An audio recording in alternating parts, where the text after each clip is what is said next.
Hello, আমি স্বপ্না বিশ্বাস। দুর্গাপুজো একদম কাছে এসে যাচ্ছে, তাই একটা ছোট টিপস দিই, যে টিপসটা দুর্গাপুজোর সময় কাজে লাগতে পারে।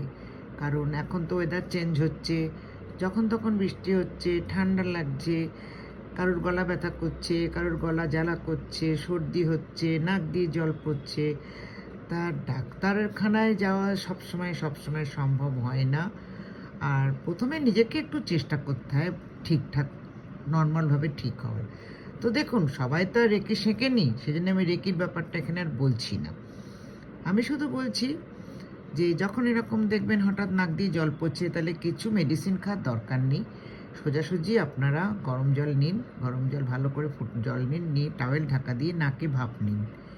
হ্যাঁ, নাক দিয়ে নিয়ে মুখ দিয়ে ছাড়ুন। দেখবেন দিনে ৩ বার করুন, আপনার নাকের জল পড়া, বুকে সর্দি জমে যাওয়া, গলা খুসখুস করা, গলা জ্বালা করা, সেগুলো সবই কিন্তু আস্তে আস্তে কমবে। আর নয় আরেকটা করতে পারেন, রাত্তিরে শোয়ার আগে ১ চামচ মধু খেয়ে তারপরে কিন্তু জল খাবেন না, শুয়ে যান। দেখবেন আপনার সর্দি পরের দিন সকালে অনেকটা ভালো। আর একটা জিনিস করতে পারেন, ১ চামচ মধু আর দারচিনির পাউডার একটু গরম জলে গুলে খেয়ে নিতে পারেন। এখন আমি এগুলো কেন বললাম, যে সবসময় ডাক্তারখানায় যাওয়া কোনো মানুষের পক্ষেই সম্ভব হয় না। তারপরে একটা অ্যান্টিবায়োটিকের ব্যাপার আছে।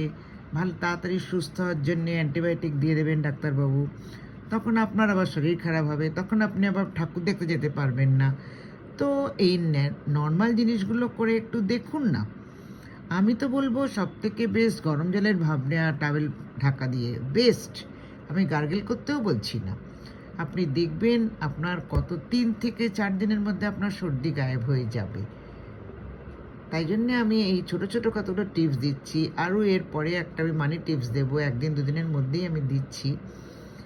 ভালো লাগলে লাইক করবেন, শেয়ার করবেন বন্ধুবান্ধবকে। লোকের জানা দরকার ছোট ছোট টিপসগুলো। যদিও অনেকেই হয়তো জানেন, তবুও আমি একবার দিয়ে দিলাম।